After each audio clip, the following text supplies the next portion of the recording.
that opening, which is going to bring you a lot of easy victories while playing white. It happened already to many of my students, and I'm sure it'll work for you just as well. We're going to be talking about the Pirc defense, which starts after these first opening moves. Black goes pawn to g6, and if anyone dares to play the Pirc defense against you, you can crush them like this. More specifically, you're going to go bishop g5 here, potentially threatening to capture the knight and disrupt their pawn structure.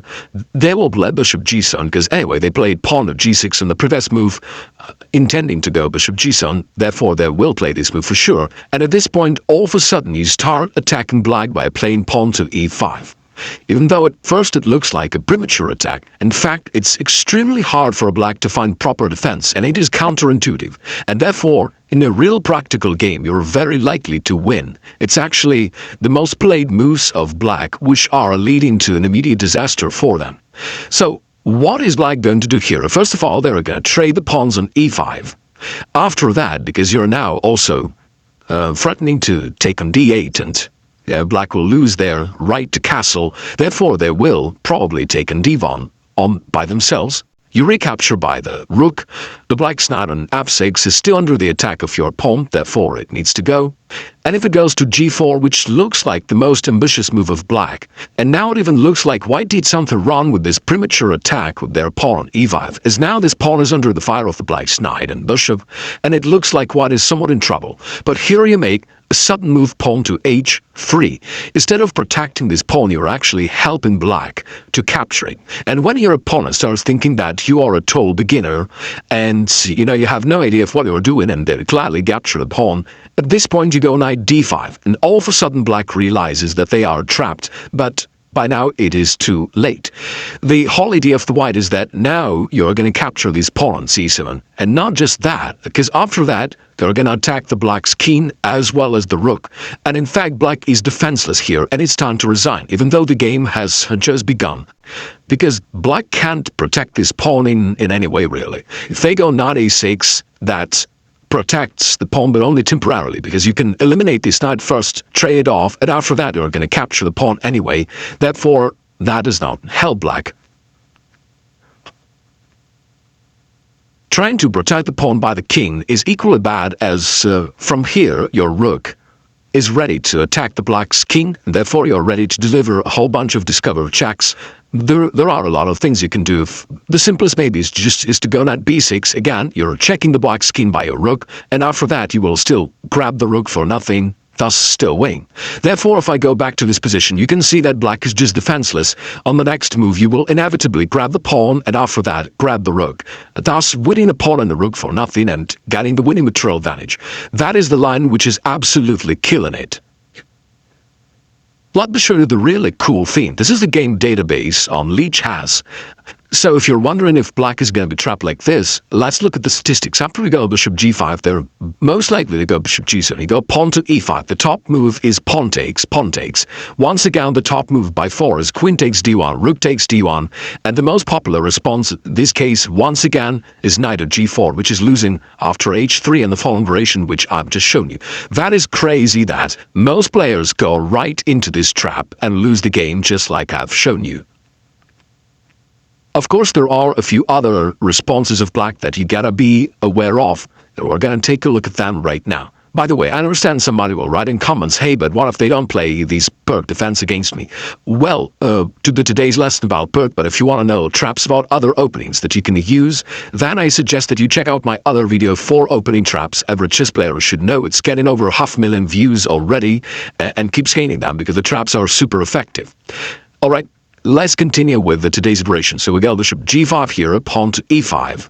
So far we just repeat the main line, and after the exchange of queens, we analyzed previously that knight g4 move loses for black. What if they go knight to d7, right? What's going to happen in this case? It is still a natural move of black. Black is still going to capture the pawn, and in this case, it looks like knight d5 does not work anymore, because if you go knight d5 trying to execute the same idea, then black can capture the e5 pawn by the bishop. That is the difference. If black had their knight on e5, then this square is taken away, but now it's not, and they can grab by the bishop and simultaneously protect the pawn.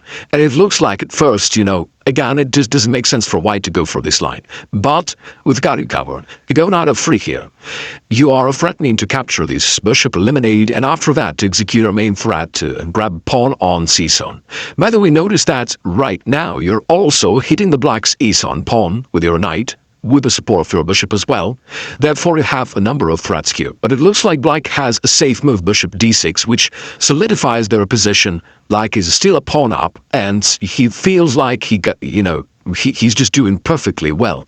And that is specifically the moment that you've been waiting for, because now you can say this. And after that, you shock them with the sacrifice. Bishop takes e7.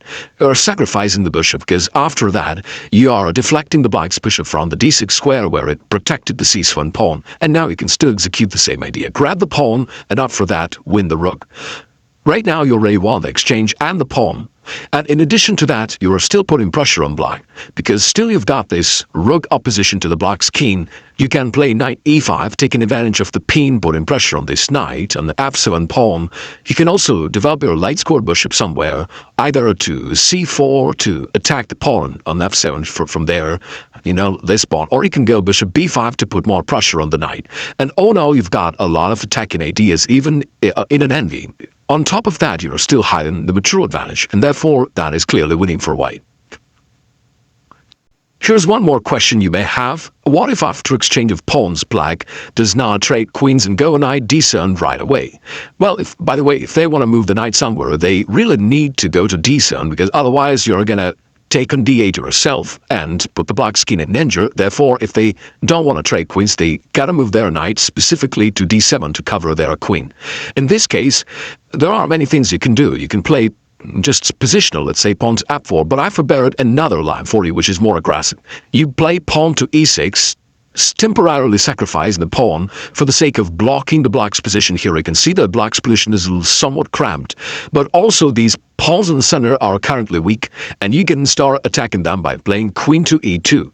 From here, you already take aim at all these weaknesses black has along the e-file. And if they go, let's say, knight f6 back to protect the pawn by the bishop from here, then you've got another idea, rook d1.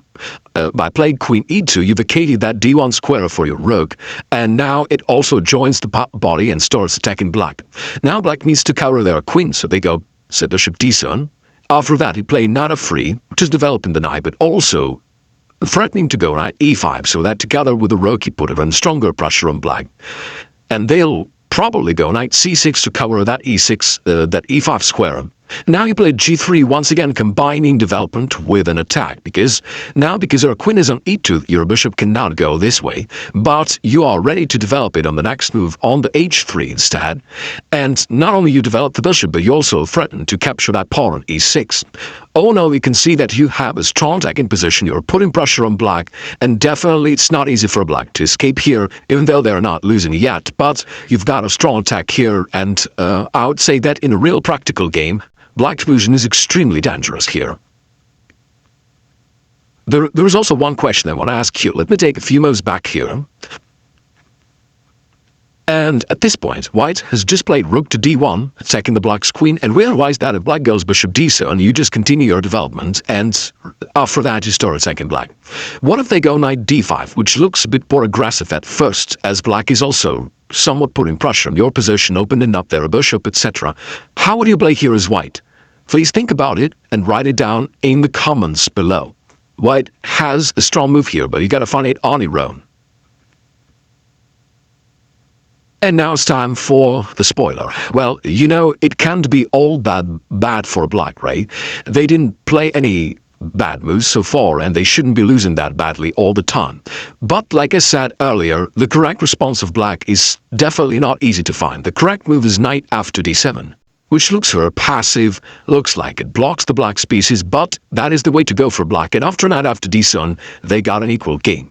Here you have different options. The easiest one is to trade pawns on d6. White has to take with the c-pawn because of the ping, so they're going to capture with the c-pawn. And from here again, you can either just go knight f3 and continue your development normally, which would lead to an equal game, but I think a more aggressive setup for white would be playing queen d2, preparing to castle queenside. And after that, the good news for you is that you've got this kingside attack. For example, if they go knight c6 to attack your d4 pawn, you first of all protected, and after that you've got this very simple and effective plan of pushing your h-pawn forward, opening up the h-file, playing bishop h6 to trade off this defender of the black's king, and after that your queen jumps to h6 and delivers checkmate somewhere on h7. So you've got this super simple aggressive plan, and it's not that easy for a black to counter it with something. And even though objectively speaking the position is equal, I'd say that in a real game, especially in a blitz game, it's still not easy for a black to escape from your attack. And therefore, what's really good about this trap is that even with the most proper response of black, you are still getting a good position which is equal, but even with maybe a little bit higher chances for you. And therefore, you are fully covered here and you can play it safely against even a grandmaster. And as some of you guys correctly pointed out in comments to my previous videos, you can't rely on traps all the time, and that is perfectly correct, and that is why I recorded the free masterclass, The Best Way to Improve at Chess.